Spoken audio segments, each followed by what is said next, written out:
At that moment, as she was smiling, she suddenly becomes serious. She looks me in the eyes and says, "Do you see it too?" And actually, that's our goal in preparing for what's to come, to open our hearts without being afraid. And at that moment, she says this to you, and how do you react? And I hear this with my ears, my brain reacts. No, that's not possible. But the moment I get into the water, I see a different water, a different reality. And that's when the real journey began, because I had to figure out if this was true or not, and who is true. What do you do at that moment? The feeling that I'm at home, that this is, without knowing why.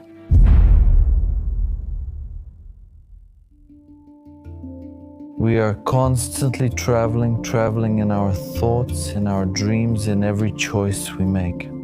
Sometimes these journeys take us even further, to encounters with our guides, to receiving information, beyond into the visible world, to out-of-body experiences that broaden our horizons. Sometimes they lead us to the ancient lands of Egypt, and its pyramids remind us of lives lived in Atlantis. Sometimes they connect us with energies like those of Divine Sophia or Maria Magdalena. And sometimes the most important journeys are those in which we help others, our children and ourselves, to see and understand the invisible around us. Today, Maya Zaharieva joins us again to take us on energetic and physical journeys to ancient sanctuaries and temples. But the most valuable thing is that she shares the real lessons from them, that everything happens for a reason, and that if something is unfolding right now at this very moment, it is meant for us, to unlock something within us, to challenge us to remember to wake up and consciously move through the worlds of everything that is. Free yourselves from the chains of the mind, friends. Open up to the infinite. Make your mind your friend and guide, and relax, because nothing is as serious as it seems.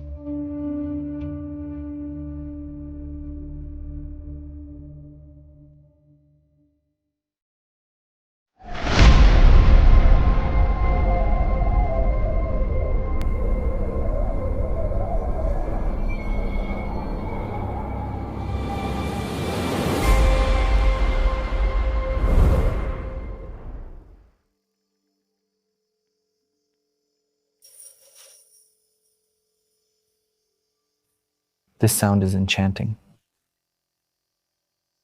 Today's topic is a journey through time and space. Do we ever think about the fact that we seem to be constantly traveling, but we selectively pay attention to what we prefer at that particular moment, while the journey itself, the time itself, the whole adventure keeps going on?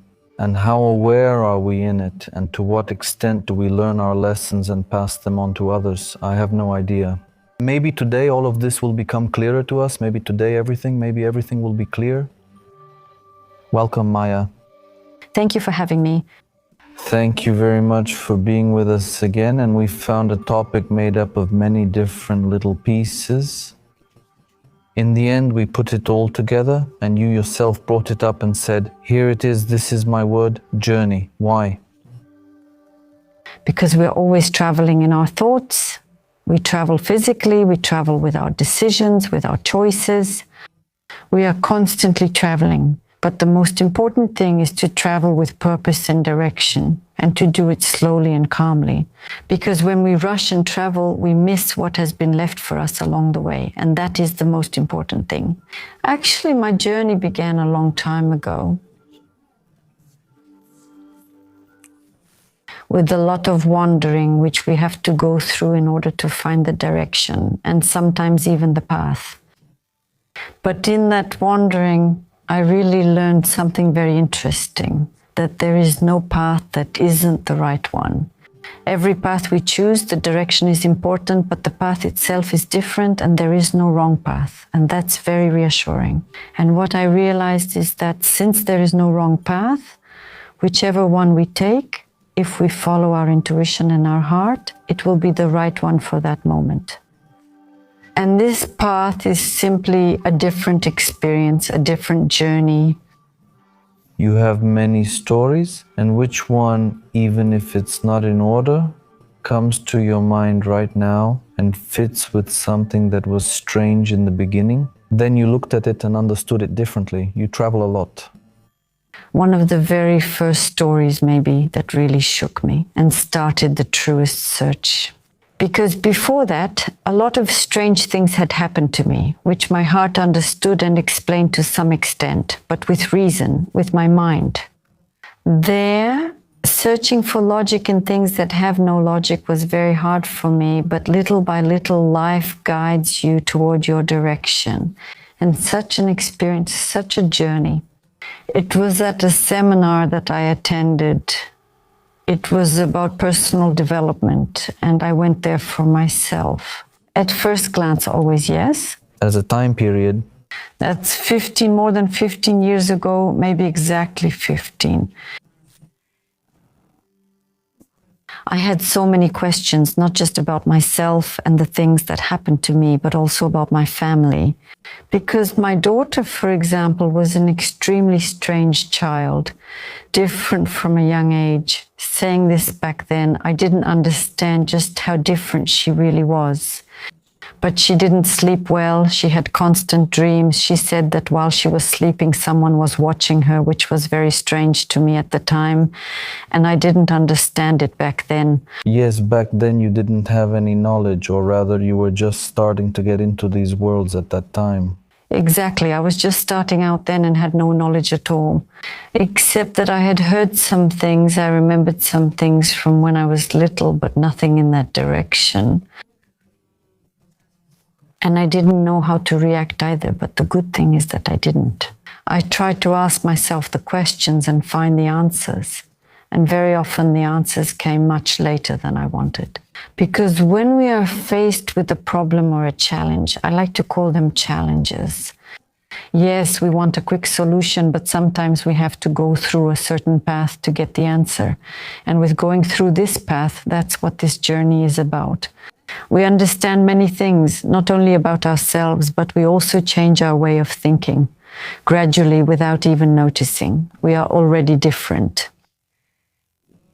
And besides the expanded consciousness, we see completely different points of view.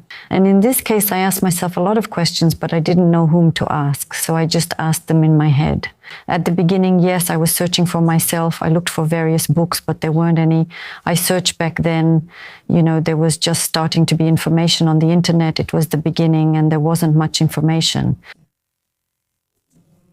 And I go to this place with a lot of questions, including about my daughter. She shared that every night when she woke up, she always woke up between 2 and 3 o'clock, a very peculiar time, between 2 and 3 even. There were nights, every night. We're talking about every night. This has been going on for more than 8 years. Every night she wakes up at 2:20, for example, 2:20 in the middle of the night. Sometimes with nightmares, with screams, yes. Yes, challenging for you. To be challenging,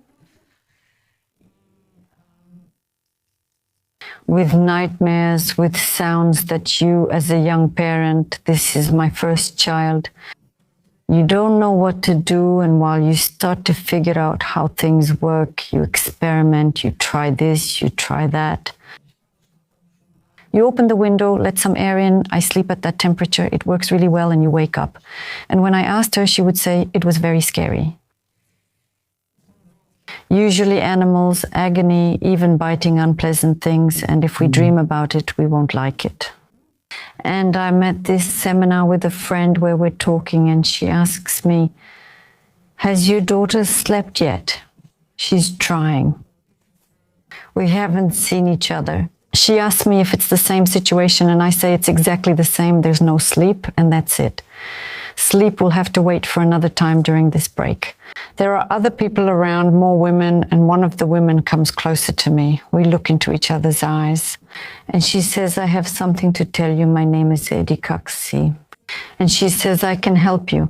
Your daughter, she says her name, she's like me. I am a clairvoyant. I see and hear things just like her. She has many other gifts and will most likely focus on one of them. And it won't be exactly clairvoyance because right now it scares her. And right now she is telling you this, and how do you react? And I hear it with my own ears. My brain reacts. No, that's not possible.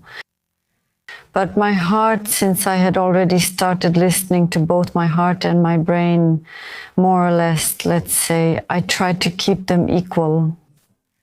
Something fluttered in my heart, and that made me think. But that was my opportunity to ask my questions. Poor woman, one after another. The break wasn't enough for us. The gathering ended, and the two of us stayed for a bit. This woman really helped me understand what was happening. She told me something she couldn't have possibly known. She told me, you know, in your house there are many deceased dead animals that have died, which are like little spirits. My daughter kept telling me before, Mom, the bunny that died is here. Mom, this or that is here. And it turns out that she had told me before that there were many dead animals. But I thought it was just her imagination. Like we've been taught, we have a big imagination and it can't possibly be true. And that's when the real journey began, because I had to figure out if this was true or not. And who was telling the truth? What do you do in that moment? I asked the woman what I should do, and she gave it to me for the first time. Then I saw Santo Pao. She told me to clean the house, open the windows, light it up so he could sleep better, Santo Pao. Well, just in time. Shamans have used it and continue to use it. This is a special tree, and its scent is actually a bit like our incense.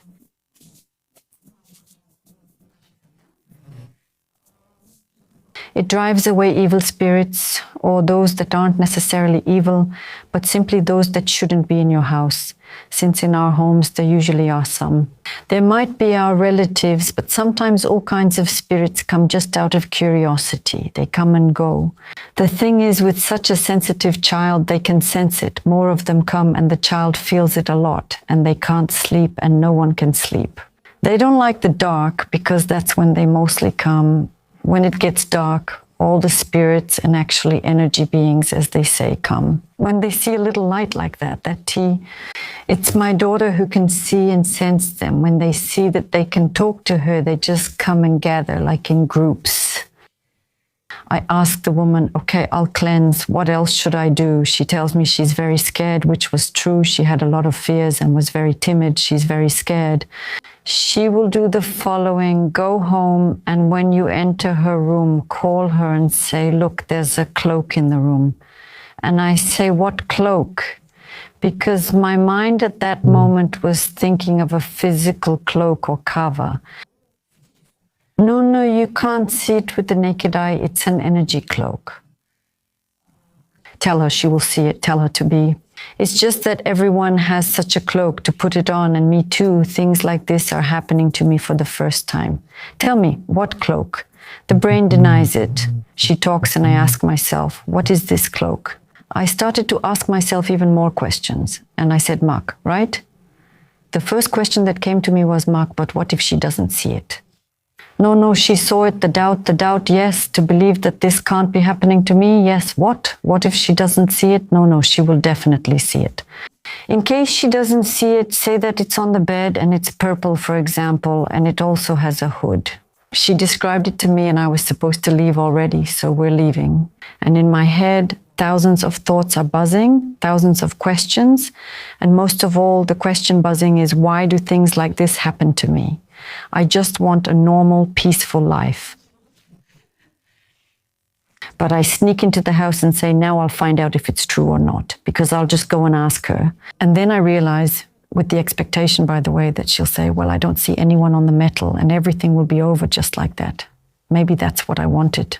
Then I go into the house and say, hey, we go into the room and I say, look, take a good look around the room and see if there's anyone on the metal.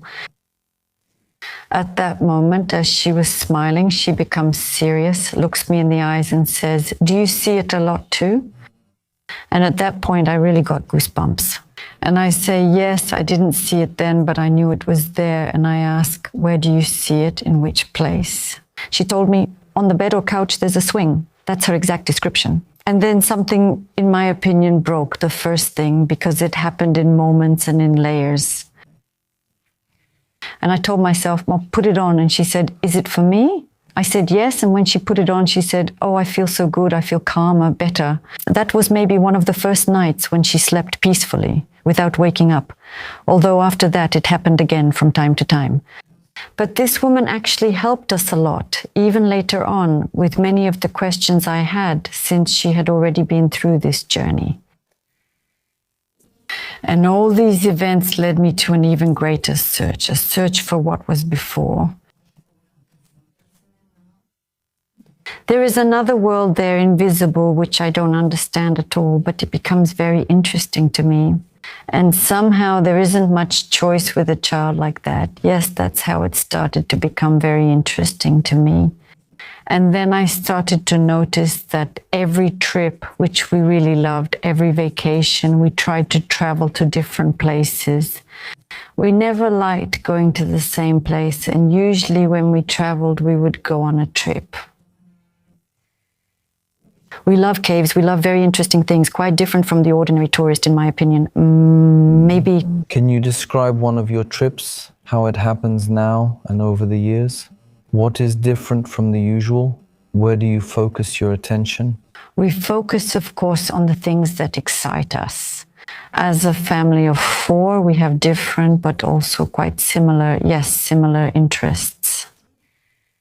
We love all kinds of archaeological sites. We love nature. And we also enjoy walking around cities, but not too much. Mostly natural landmarks. If there are waterfalls, rivers, lakes, seas, those kinds of formations that are created by nature. Beauty matters to us. We enjoy beautiful buildings. They interest us, but only briefly. Whereas natural formations, whether they're rocks or different landscapes, are very interesting to us and somehow always draw us in.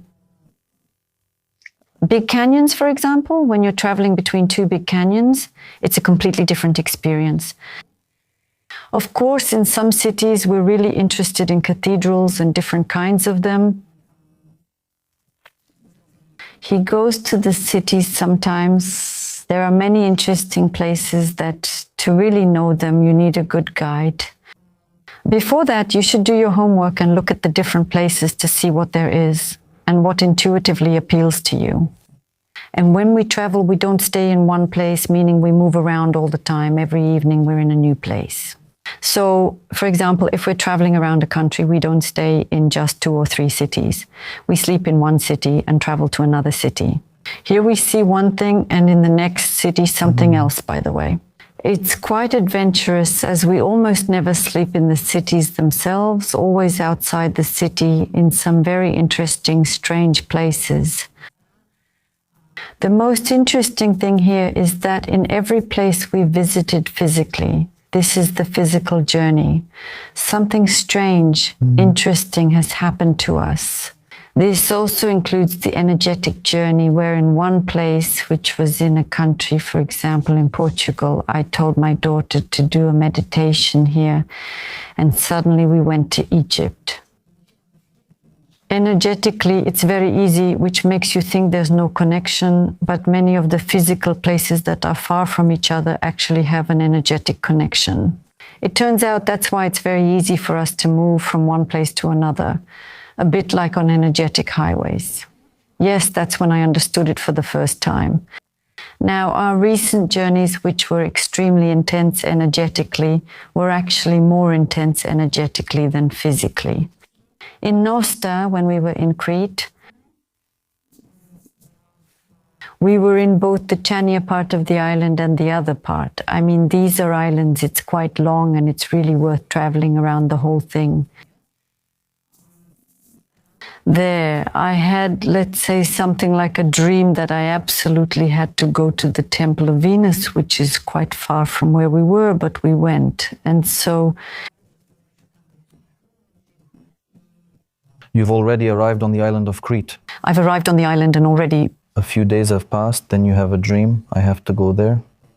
A good clarification is that while I'm still on the plane, I close my eyes and say to myself, let's see, now it's happening. What's happening? Yes, energetically, because that's how we always tune in, right? We're going on an adventure, and it can be any kind of adventure, but I want to get a general sense. When I closed my eyes, one of my guides, whom I've been working with for a long time, told me, here on this island, each of you will have an initiation, which was more like a warning, which usually doesn't happen to me, because when I have an initiation, I just have an initiation, meaning the initiation happens. It's not something... It happens to you.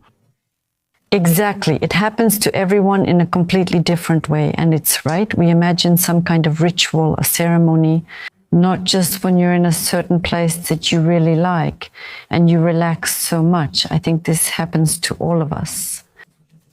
In a smaller or bigger way, we open our channel through which we are always connected to the universe. We just forget that we are.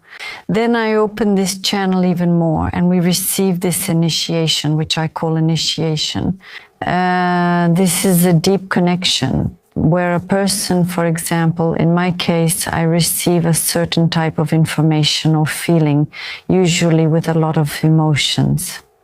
For me, it's very emotional.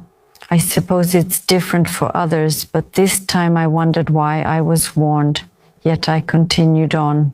And actually, the first place where the first initiation happened was for all three of us, but in completely different ways.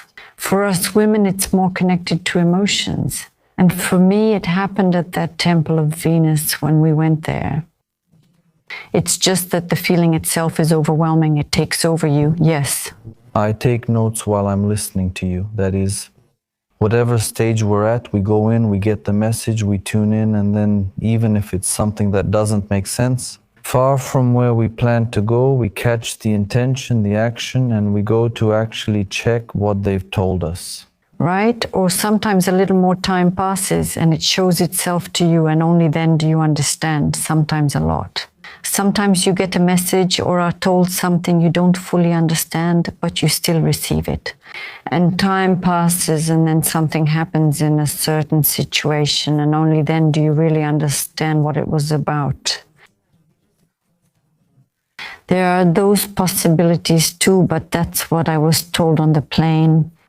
After that, the first night I dreamed that I have to go to this temple, and in this temple, I knew that maybe we wouldn't have time since it's farther away.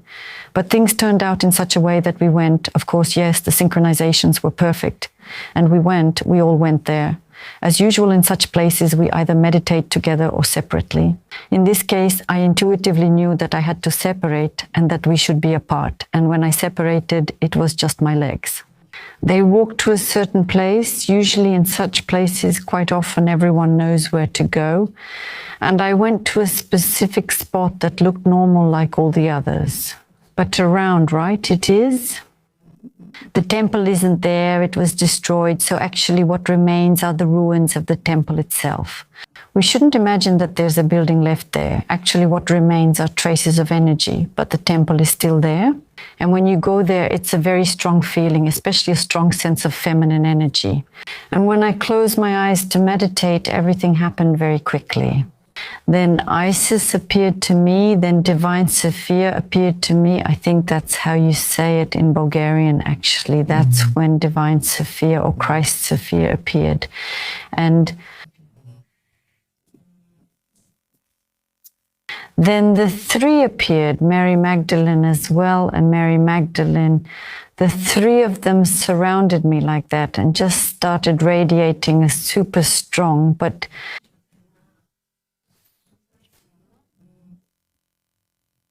gentle feminine energy. And in such cases, I had long passed the period when I doubted whether I was making things up, whether I was going crazy, what was happening to me, why it was happening to me. You feel it with your heart. My heart opened up, and that's actually our goal. The preparation for what is to come is to open our hearts without fear, without being afraid. And for example, that helped me a lot. I really opened my heart then, and they told me certain things that at the time I didn't know what to do with them. Exactly what you said, but I knew that later it would become clear to me. They would make sense. Yes, and actually they told me then that what I'm doing right now I will continue to do.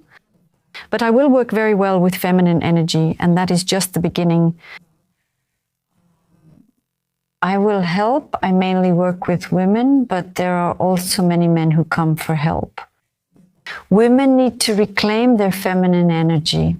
This is very important in order for polarity to be balanced, because for many years, for centuries, masculine energy has been very strong. And this creates an imbalance. And when there is an imbalance, there is no harmony. What did they guide you towards? To be applied, and also as advice to give to those you work with and the people you reach. What practice do you give them to do so they can regain or rediscover this feminine energy? Feminine energy. Here it's good to mention the hemispheres, because as we know, the left hemisphere is the so-called digital brain. That's where mathematics, sciences, and logic are. With this part, with this hemisphere, we actually have solutions. While the right one is creativity, intuition, visualization, imagination, and all these, let's say, feminine qualities. Imagination, actually developing this part of the brain. And they said that not only women and men, but everyone should balance the masculine and feminine so that we can move to a higher evolutionary level. Because when there is no balance between these two energies, you can grow, but only to a certain extent. After that, inevitably, things will appear that will push you to work on yourself. It depends on which part is unbalanced. And here it turns out that actually lately most men are more balanced between masculine and feminine than women are, which was my surprise. And actually the exercises and things that are good for women to do, and also all the men who feel that they are not balanced with their feminine energy. What is feminine energy? If we understand it, it's not weak. Let's start from there. It's not weak.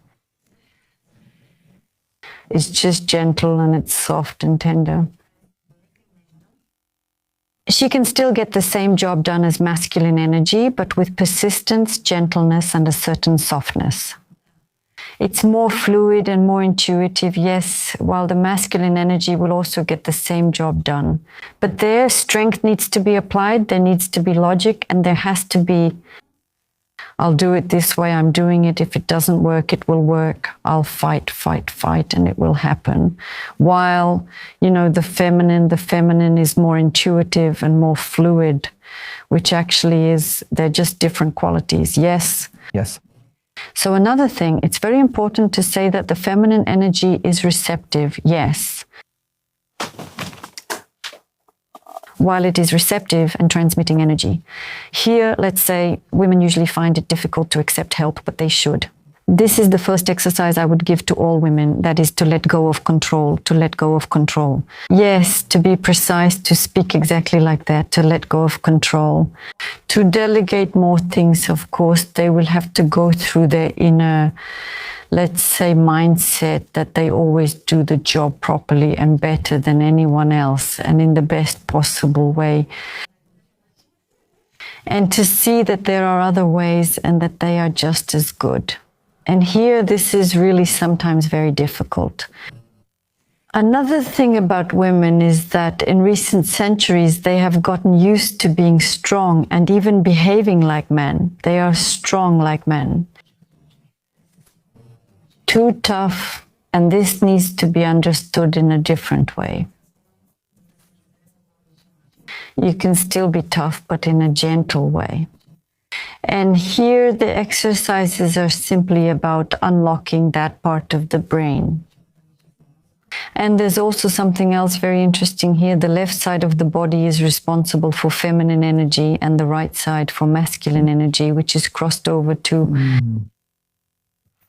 the hemispheres. Yes, and that's it. Women who also have more problems with the left side of the body, who have issues with the left knee, should also think about it. This is feminine energy, and also the great-grandmothers, that is, the feminine hereditary part, so to speak, and the masculine one on the right side. Very interesting, yes. Yes. Let's move forward with the journey. Our journey, a journey to where it took you next in terms of realization, to other places, to encounters with other entities. Then I realized that my guides are actually, we all have guides. Let's talk a little more about this part. We all have helpers, and there are quite a few of them. They are not with us all the time. They come and go depending on what we are dealing with. But we usually have one or two permanent ones. And when we start something new or have the opportunity to begin something new, a new guide appears who is responsible for preparing us, supporting us, and helping us with this new endeavor. And what's really interesting here is that the synchronizations are simply perfect, especially if you are aware and intuitive.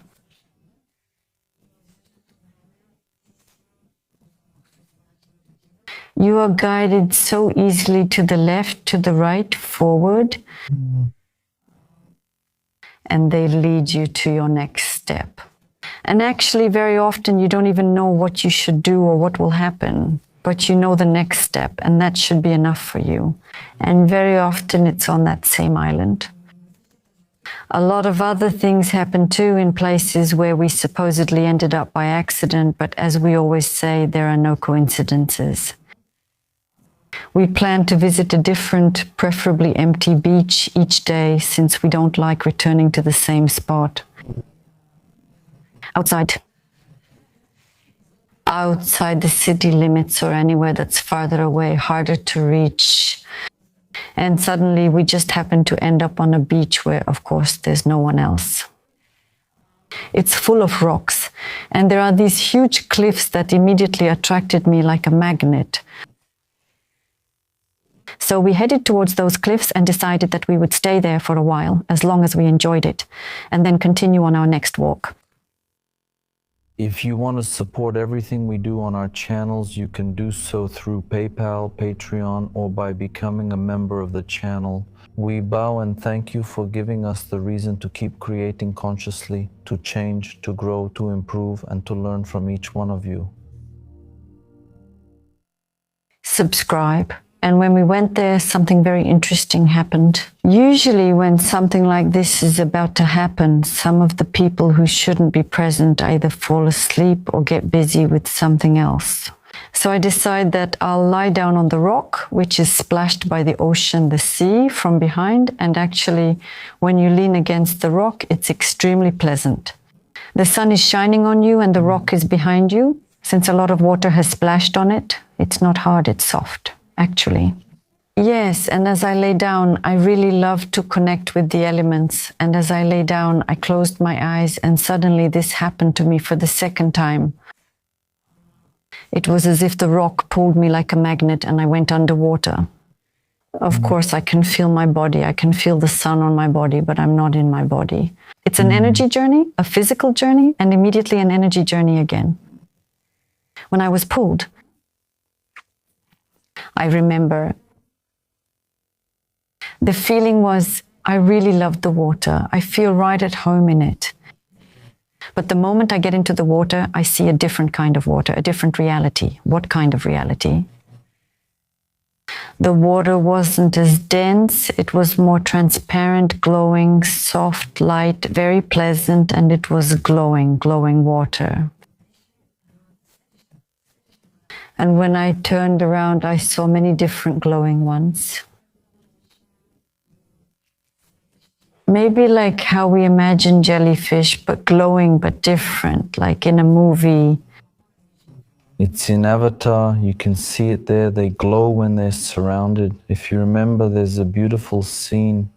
Yes, now that you mention similar ones, but they're very different. I haven't seen such, let's call them creatures. They looked a lot like some of ours, like jellyfish, fish, and so on, but they were very different. At the same time, for example, the jellyfish, as we see it with its tentacles, also has a fin, which is kind of strange, pretty strange, yes. And if the jellyfish here glows, the fin doesn't glow. Or, for example, on the tentacles, there's something. Sometimes our jellyfish has little balls. Very interesting, right? I couldn't really see the details because the moment I entered, one appeared. Whenever you go energetically to such places, you always have a guide who leads you and shows you around. And since I ask a lot of questions, I always get a lot of answers. So I ask what this place is. It's very interesting. And what about mine? My guide was, I can't say she was like a mermaid because she had a tail, but she was also very different. But let's say that's the closest comparison. Yes, yes. So here we can't perceive them. Maybe, yes, it can't be described. It's very strange, really, but it's something like a fish, between a fish and a human. And it kind of looks like a mermaid, but it has nothing to do with a mermaid. Yes, but it's the way it is. The vibe is really one of peaceful love, a calm energy like that of a friend. And it feels like we already know each other from before. And she tells me it's feminine energy, entirely feminine energy. And she says to me, this is it. You just entered the presidential portal. In the inverted lens, the inverted lens, the inverted lens. Have you heard of the inverted lens? Yes. Tell us. They are one reality, another reality, by the way. Our devil's forest is the inverted lens. Cool. Yeah, anyone who's been there might have felt it. It's there when you go in, right? Where people disappear, they don't disappear, they go to another reality. When I was there, I've been there many times with a lot of questions. And the last time I was there, actually, I was given a few answers. There are still many, many mysteries there. And actually, the inverted lens is, you basically enter ordinary water, but you can go through it like a portal. Actually, yes, into another reality that has much higher vibrations. She told me to hurry because you can't stay here too long, since even though I'm there with my energy, I'm not with my body because of the very high vibrations. In general, it's not very good to stay for too long because when you come back, you might get a headache sometimes, things like that. And obviously, I had to see something. We were passing through. We were passing by interesting different colors.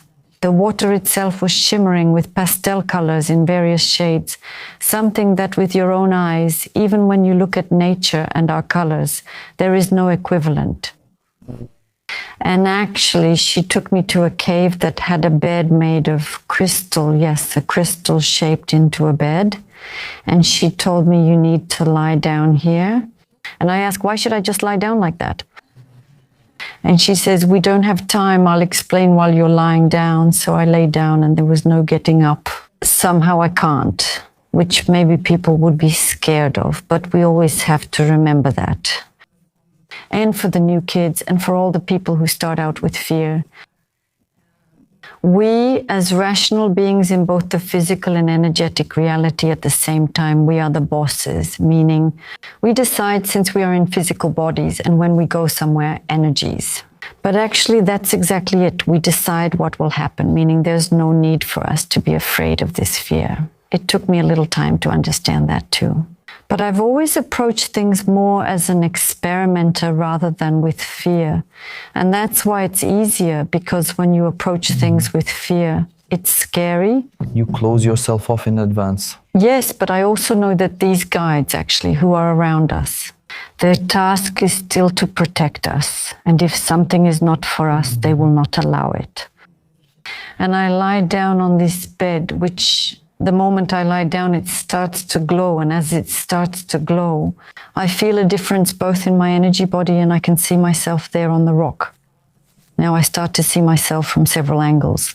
I call it a bird's eye view because I can see from above that I'm in several places at once and I know that all of this is me. And the interesting thing is that the feeling was very unusual, as if some processes started moving in my energy body. And she asked me, of course, why am I here and what is this? And she says, upgrade, upload, meaning to improve to another level, to improve not only the DNA structure. Well, in order for a person to raise their vibrations even more, the necessary changes are needed. They usually happen gradually in many different ways, but in cases where they need to happen faster, it happens this way, more intensely. And after that, I sat there for what seemed to me like a short time, although it turned out later that it was actually much longer than I thought. And I was asking myself different questions, like, tell me about this place. Why don't we know about it? She said, we have bases on many, many such islands. She called them bases. Bases that, as she said, are in another dimension. That is, because I asked her the following question. I was curious, like, as a normal physical person, if I dive in, will I see these things? She said, no, that's too much for me to claim. Yeah, then to tell my people, come, let me show you something. Come to the abyss, just like in the movies. But she told me, not here, right? For now, she said. In the future, it will be possible when, we raise our vibrations, when the planet raises its vibrations, these things will be revealed and we will be able to, not everyone will be able to, but most of us will be able to visit them. That's exactly how it is. With your whole self, you dive in and go to another world. That will be very interesting, very. And he said that actually there are many such bases in many places and on most beaches like this one, which are very remote, hard to reach. Almost no one goes around. There were even just 1, 2, 3 little villas, but they were empty. And these places, I asked myself, why exactly in the water? And she said, well, in the water, it depends on the purpose of the base and also on which constellation they're from. The beings, which system? Yes, that system. They use different elements. Some are located in the forest, others, of course, are in the clouds, but there are some in the water, there are also some underground, and there are some in caves, which I don't know when we will discover. So they are in many places, and everything is connected to the elements. Do you have any memories of Atlantis? That's a very good question. I've always been fascinated by the topic of Atlantis, but I've never had such memories like remembering or dreaming about it. However, since I was so drawn to it, I decided to do a few regressions. When I was learning how to do regressions myself, we practiced on each other, yes, on different topics. And I decided that one of the topics would be yes, with the intention to go into a regression, to see if I had a past life in Atlantis. And it turned out that I did, so yes. So the proof is that if we are always interested in something, it is connected to us and we are connected to it. And since time and space are traveling, time and space, there is no time and space in the energy world. We are always connected to the thing that excites us. And that's why it's good to follow our excitement. Sometimes we get excited about strange things in a good way, yes, but it's still good to follow them even in this past life. Actually, from Antida, to tell you, I was given some very interesting things, that I was one of the priestesses, that's what they're called, right? One of the priestesses who were in the temple of healing. And there we were sitting like slaves. We were quite tall, quite slender, glowing with many abilities, just And it was full of crystals, I remember. In places like that, healing was done not only with crystals, but with sound, with vibration, with many interesting things. There was a chair, for example. What impressed me was that there was a chair, very similar to this one, but entirely made of different kinds of crystals or lavas, green, maybe amethysts, crystals, crystal-like, and in some places bigger and in other places smaller. And I remember that we would put some of the sick people there, actually. There weren't many sick people. It was more like the unharmonized ones. Because when you live in connection with nature and the elements, and you're in a place with higher vibrations, spiritually connected, you somehow don't get physically ill that much. Just like in the old days, when shamans saw in the energy field that there was an imbalance, they would simply balance it. But there were some people who were strongly unbalanced and disharmonious. And I remember that only those people we would put on the chair, and this chair, when they sat on it, it made an impression on me, which I find interesting. Of course, there you go deeper into the regression, because sometimes some details are not that important.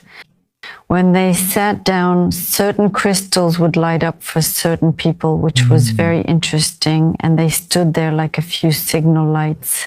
Maybe yes. Or like indicators, yes. And it was very interesting.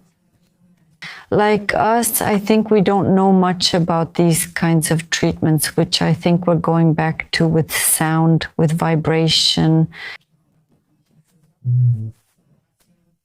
Yes?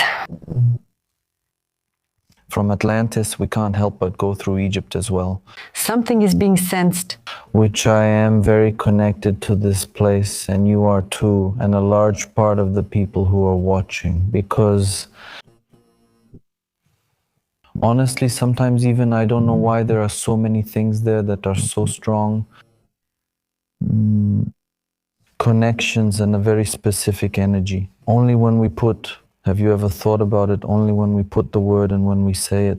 Egypt, a lot of history and a lot left behind, as if a lot is still unexplained, undeveloped. A lot. In my opinion, it will take a long time to unravel. I don't even know if we'll ever fully solve this mystery. Egypt. A very interesting place. Earth is the word. Earth is truly special.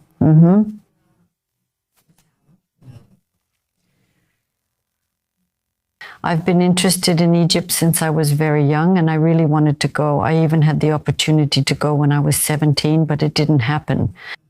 And there's a reason why. I was really, really disappointed back then, but there's a reason why it didn't happen. Apparently, I wasn't ready. Yes, after that, of course, I read a lot of books about Egypt. I learned so many interesting things, and that made my interest in Egypt grow even more. Yes, and when the time comes, it always comes at the right moment. The right moment comes. That's right. When I set foot in Egypt, the feeling was very different from anywhere else. So far, I have traveled, even though people travel much more, but I have been to quite a few different places, and I never had that feeling anywhere else. What exactly do you feel when you enter Egypt? I enter Egypt and I feel like I'm at home, which is very, very, very strange, very strange. Yes. The feeling that I'm at home, that this is my place without knowing why, which is even more, yes, strange. And here, even from the first walks, entering the pyramids, standing in front of the pyramids, I had incredible emotions that, of course, you can't stop, but they are just such emotions.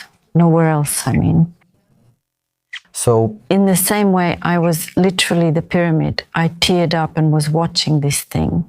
And you can't really believe that you're there and that he's there and that you're there and he's there. And as I entered the pyramid, it was echoing in my head the whole time. Welcome home, like a choir, whispering, yes, whispering, echoing, somehow echoing. And at first I didn't know what to think and decided not to think. I kept moving forward. But the most interesting thing was that I was with a group. And then they told me, I don't know what you did, but when you started running ahead, I don't even remember. My legs just kept walking. Apparently, they were moving from excitement. Yes, until I reached the main one, the king's chamber, which is, yes, the main one. yes. The royal chamber, the main one, the royal chamber. I don't know why my legs were hurrying so much to get there. And when I entered, just sensations that are on such a level. We have them from childhood, right? One sensation, there isn't a second one like it. There won't be any like that there either. I really wanted to meditate a little, but it was full of people. It wasn't good. It's not good when there are a lot of people.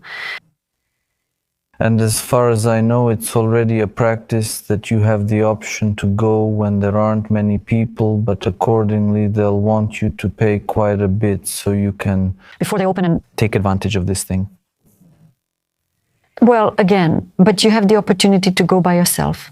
And actually, I don't know who knows what about this sarcophagus, which isn't exactly a sarcophagus. Actually, the best meditation is when you go inside it. Why isn't it exactly a sarcophagus? Well, it's more like one, because what does sarcophagus mean? It means you put a dead body there or someone is buried, but that's not the case.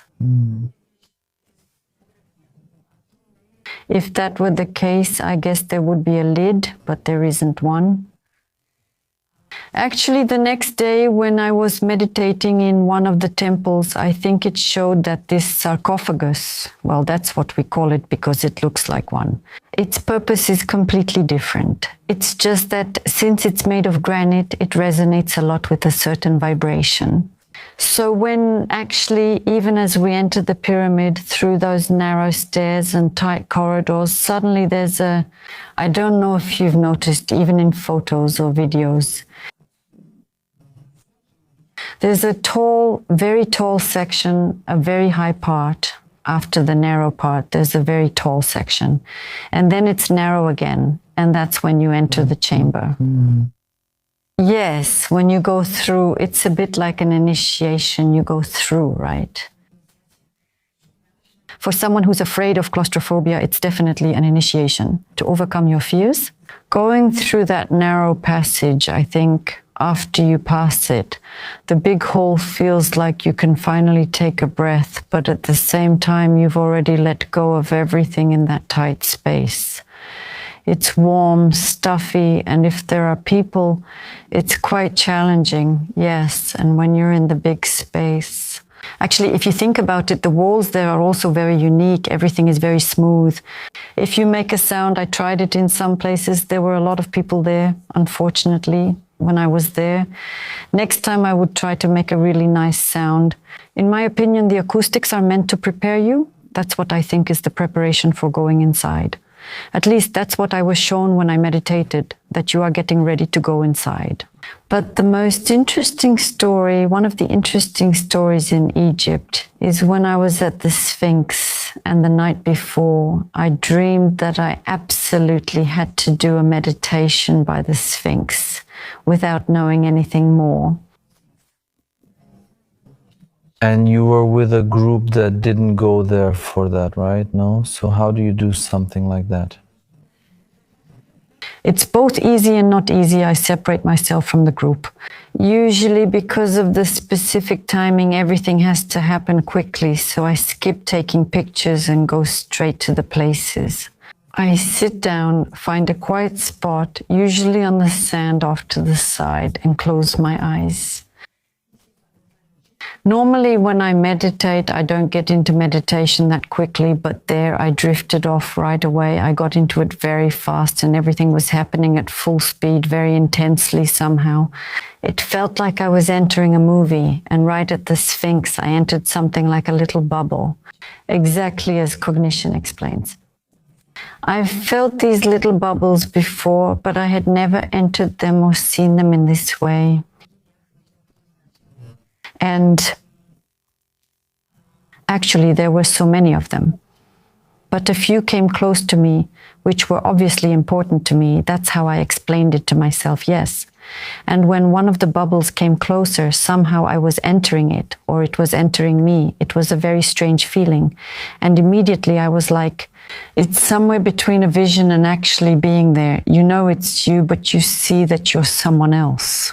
And yes, and an awareness at the same time. So I know that I'm meditating, meditation. And channeling? Something like that, yes, I know. At the same time that I am, for example, what they are showing me. I showed a little girl sitting in front of the Sphinx. It's an absolute jungle. There's no sand at all. It's a thick jungle, and I'm looking at the Sphinx from below. I'm at the feet, at the paws, and I'm looking, but my skin is slightly transparent. That made an impression on me, and next to me appeared some tall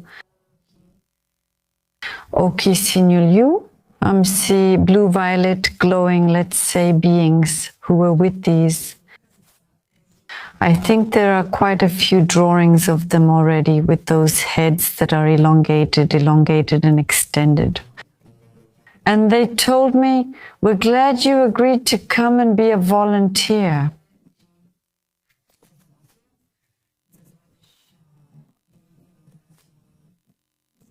What's it like to be a volunteer? To be a volunteer. since you spent so much time preparing for this and you really wanted to come here, and now we're coming to help you.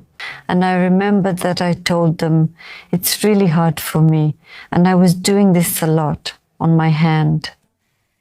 This thing, the skin is very thick. I don't like it.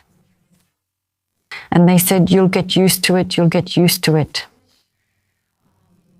You'll always know you have the connection with us from where you came from. And then they actually told me that for the first time my guides were there too. They told me that the first time I came to planet Earth, it was on this land, on Egyptian land. Back then it wasn't Cairo, it wasn't anything with a name like that. And actually the Sphinx was already there. What did the Sphinx look like then? Did you see it? Well, right then I lifted my head to see it, and it was with somewhere between a cat and a lion. But it was something I had never seen before. But it's not like it is now, no. It's not like it is now. His head was completely different and it was huge. His head was huge, but I was still looking from below and I was little. And they told me, we will come, we will help you. You will always keep the connection with us. And actually it turned out that they told me that these are my parents. Yes, which was strange. And actually at that moment I felt it physically as a person, me who meditates. I just had tears. It was an emotional expression. And then immediately that little bubble disappeared. Another one came, a second, a third, a fifth, where they were somehow showing me the steps from that little girl. I'm coming for the first time with transparent skin, right? At first it's hard for me, then I'm already with normal, thicker skin. I'm walking around the Sphinx again, but I've already lost the connection a little and I feel very sad. It was a bit of a sad picture then, right? Yes, I am. I know that I'm from up there. There's a sense of nostalgia, but I don't know what for. And after that, right, in stages, I was shown something like a procession towards the pyramid itself, which was very different from what I had always imagined it could be. Because the entrance is from, they were entering from a completely different place. Some were entering directly at the top, energetically through the tip of the pyramid, and others were entering through the main entrance. But there was one thing, I don't know where this could have been, like a platform, where there were people as well, but there were no random people there. All of them had very high vibrations, with completely different ones. In my opinion, this was at the very beginning, right at the start. And I remember that from the very top of the pyramid, there was a beam in the middle. When you enter this chamber, actually, if you stand right in the middle, the beam surrounds you, and it does something to your physical body.